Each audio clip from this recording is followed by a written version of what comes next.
Hello and welcome to Commerce Made Easier. In today's lecture of Business Studies, we will discuss the topic directing, and in that we will discuss about the motivation.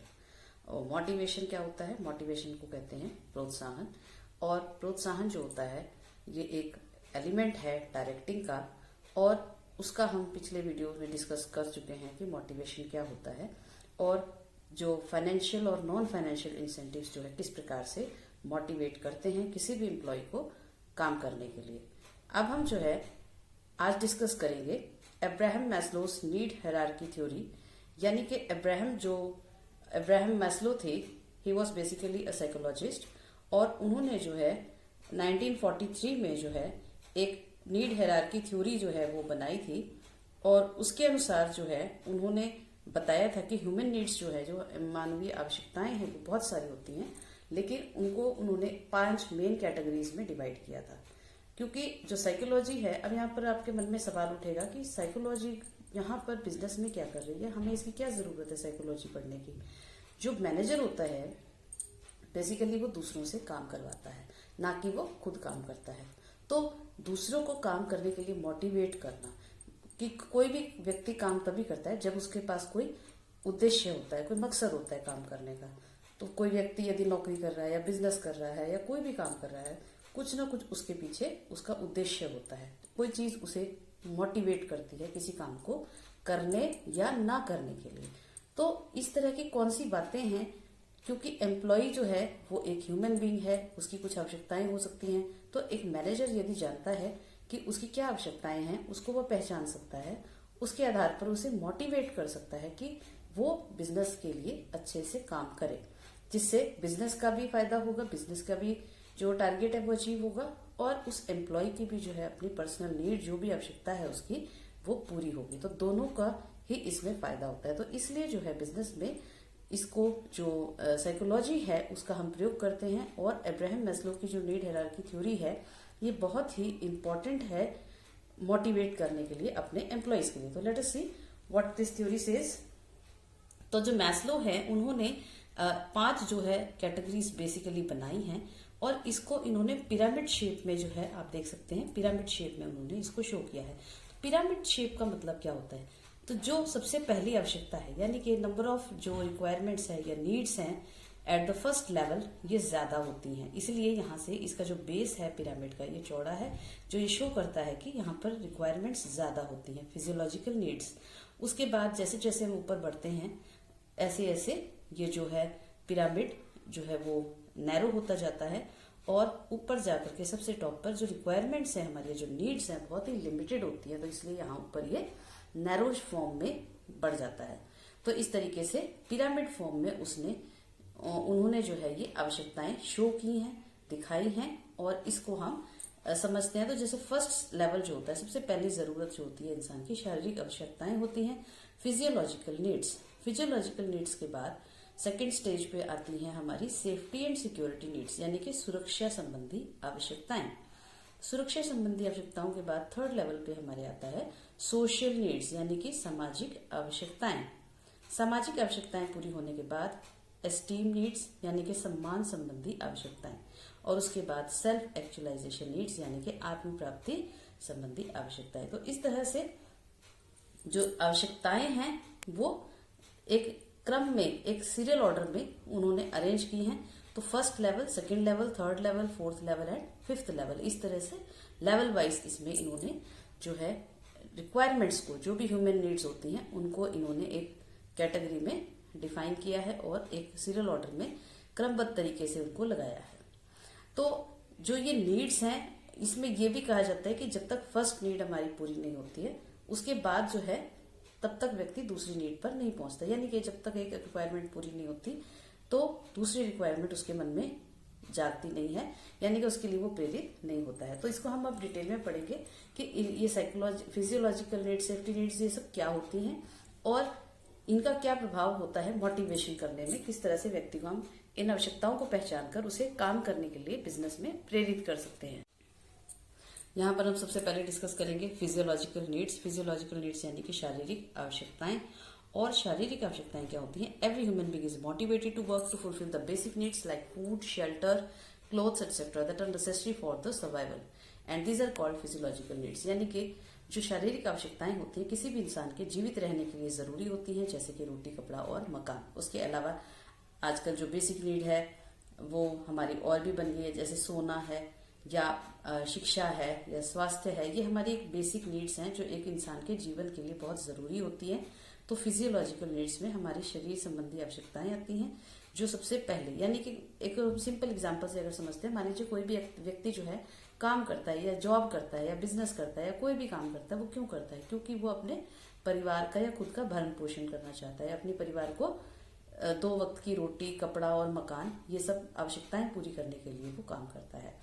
तो मान लीजिए जब first level की आवश्यकताएं पूरी हो जाती हैं, उसने इतना पैसा कमा लिया कि उसका जो बेसिक नीड्स है वो पूरी कर सकता है, अपने परिवार को रोटी, कपड़ा और मकान वो प्रोवाइड करा सकता है। तो उसके बाद जो है इस लेवल पर अब हम उसको मोटिवेट नहीं कर सकते, तो उसकी क्योंकि आवश्यकता पूरी हो चुकी है। तो जब एक लेवल पर आवश्यकता पूरी हो जाती है तो फिर आदमी काम करने के लिए मोटिवेट नहीं होता है। फिर उसके मन में और इच्छाएं जागती हैं और आवश्यकताएं उसकी बढ़ती हैं। तो जब उसे रोटी, कपड़ा और मकान, ये बेसिक नीड्स पूरी हो जाती हैं, तो उसके मन में फिर और इच्छा पैदा होती है कि मैं और काम करूं। और क्यों करूं? क्योंकि उसकी जो सेकंड लेवल की आवश्यकताएं हैं, यानी कि सुरक्षा संबंधी आवश्यकताएं और बचाव संबंधी आवश्यकताएं, यानी सेफ्टी एंड सिक्योरिटी नीड्स, इनको पूरा करने के लिए अब वो मोटिवेट होगा, यानी कि सेकंड लेवल पर उसकी जो एंटर है वो करेगा। इसमें सेफ्टी एंड सिक्योरिटी नीड्स में किस प्रकार की आवश्यकताएं आती हैं? When the person physiological needs are fulfilled, then they are motivated to work for securing of the future, like buying insurance policies, savings for the future, provident funds, pensions, security devices, etc. These are called safety and security needs. तो safety security needs में यानी कि आपकी basic आवश्यकताएं तो पूरी हो ही रही हैं, साथ साथ आप अपने परिवार को, खुद को सुरक्षित रखने के जो है उपाय भी करते हैं, जिसमें हम अपने जो सिक्योर पॉलिसीज हैं, भविष्य को जो अपने सुरक्षित करने के लिए हम परिवार को सुरक्षा प्रदान करने के लिए इंश्योरेंस पॉलिसीज लेते हैं या पैसा बचाते हैं या पेंशन्स या प्रोविडेंट फंड्स हैं, या घर में कोई सिक्योरिटी के जो डिवाइसेस हैं उसका हम प्रयोग करते हैं। अचानक दुर्घटनाओं से अपने आप को, अपने परिवार को बचाने की कोशिश करते हैं। तो ये सब सेफ्टी और सिक्योरिटी में आती हैं। तो बेसिक नीड्स पूरी होने के बाद व्यक्ति काम करने के लिए प्रेरित होता है, क्योंकि वो अपनी सुरक्षा संबंधी आवश्यकताओं को पूरा करना चाहता है। तो सुरक्षा संबंधी आवश्यकताएं जब पूरी हो जाती हैं, उसके बाद उसके मन में और जो है आवश्यकताएं उसकी पैदा होती हैं, और वो होती हैं थर्ड लेवल की आवश्यकताएं, जिनको कहा जाता है सोशल नीड्स। सोशल नीड्स को हिंदी में कहते हैं सामाजिक आवश्यकताएं। तो क्योंकि man is a social animal, यानी कि समाज का ही एक हिस्सा होता है, तो समाज में जो है उसकी आवश्यकताएं समाज संबंधी होती हैं। Once the security needs are fulfilled, person is motivated to work for love, affection, friendship, developing cordial relations at workplace and in the society. तो जब व्यक्ति जो है अपनी आवश्यकताएं सेफ्टी सिक्योरिटी संबंधी भी पूरी कर लेता है, उसकी शारीरिक आवश्यकताएं भी पूरी हो जाती हैं, उसके बाद वो प्रेरित होता है काम करने के लिए, क्योंकि उसे समाज में एक अपना जो फ्रेंड सर्कल है वो बनाना है, या समाज से उसे कुछ जो प्रेम है या एक पहचान है, इस तरह की आवश्यकताएं जो होती हैं, या अच्छी अपने दोस्तों के साथ एक अच्छे संबंध स्थापित करना, समाज में अपनी एक अच्छी इमेज जो है वो बनाना, ये सामाजिक आवश्यकताओं में आता है। तो सामाजिक आवश्यकताओं में यानी कि वो अपने आस पड़ोस, अपने रिश्तेदार, परिवार, वर्क प्लेस पर जो है अपने सहकर्मी, उनके साथ वो जो है अपने अच्छे संबंध बनाने के लिए कार्य करने के लिए प्रेरित होता है।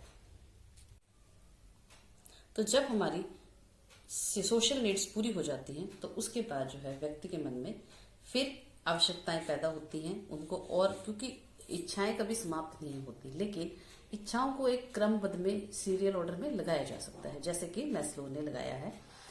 तो पहले फिजियोलॉजिकल नीड्स पूरी होंगी, उसके बाद हमारी जो सेफ्टी एंड सिक्योरिटी नीड्स पूरी होंगी, उसके बाद सोशल नीड्स के लिए व्यक्ति काम करने के लिए प्रेरित होता है, और उसके बाद एस्टीम नीड्स जो होती हैं, सम्मान की आवश्यकताएं या सम्मान संबंधी आवश्यकताएं, उसके लिए वो प्रेरित होता है काम करने के लिए। तो when the social needs are fulfilled, the person start demanding respect and recognition in their groups.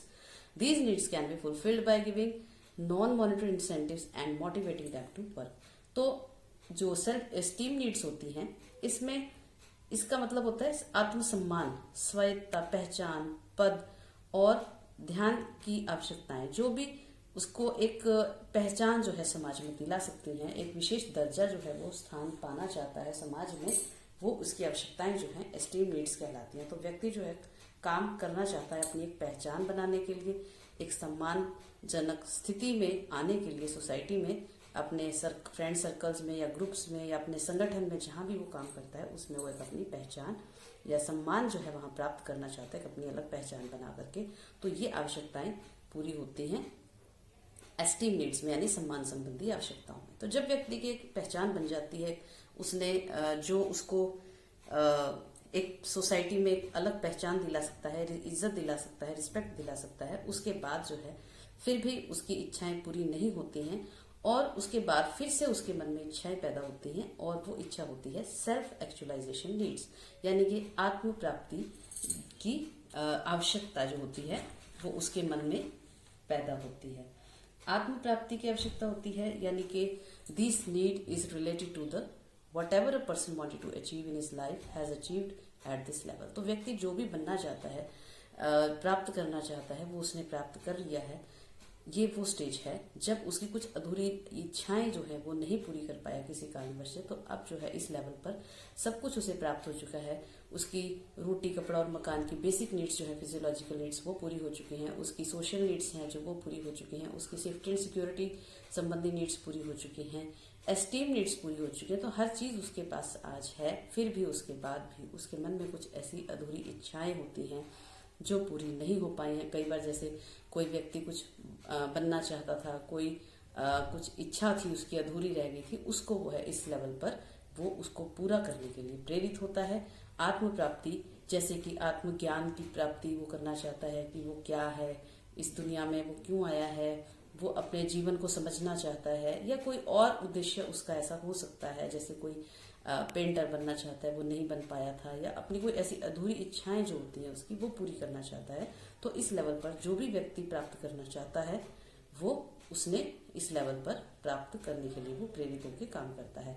And his aim of life goals, जो भी उसके रहे हैं उस उद्देश्य जीवन का, तो इस लेवल पर हम कह सकते हैं कुछ लोग आध्यात्म की तरफ मुड़ जाते हैं, ईश्वर या अपने आत्मा को समझना या अपने आप को समझना, अपने जीवन को समझना, इस तरह की चीजों में उनका ध्यान जो है वो केंद्रित हो जाता है। At this level the person gets complete satisfaction, और जब सब कुछ उसे प्राप्त हो जाता है तो वो सेटिस्फाइड हो जाता है, यानी कि अपने एक संतुष्टि उसको प्राप्त हो जाती है। तो ये विभिन्न जो स्टेजेस हैं, जो डिफरेंट लेवल्स हैं, एक क्रमबद्ध श्रेणी जो अब्राहम मैस्लो के द्वारा दी गई है, तो ये हमारे बिजनेस में बहुत काम आती है, क्योंकि हम एम्प्लॉय को चेक करते हैं कि किस लेवल पर है, उसकी कौन सी आवश्यकता जो है वो पूरी हो चुकी है, तो वो कौन से नेक्स्ट लेवल के लिए अब हम उसे प्रेरित कर सकते हैं कि वो काम करने के लिए तैयार हो जाए। जैसे किसी की मान लीजिए सोशल नीड अगर पूरी हो गई है तो हम उसे प्रेरित कर सकते हैं कि वो एस्टीम नीड्स के लिए, अपनी सम्मान संबंधी आवश्यकताओं के लिए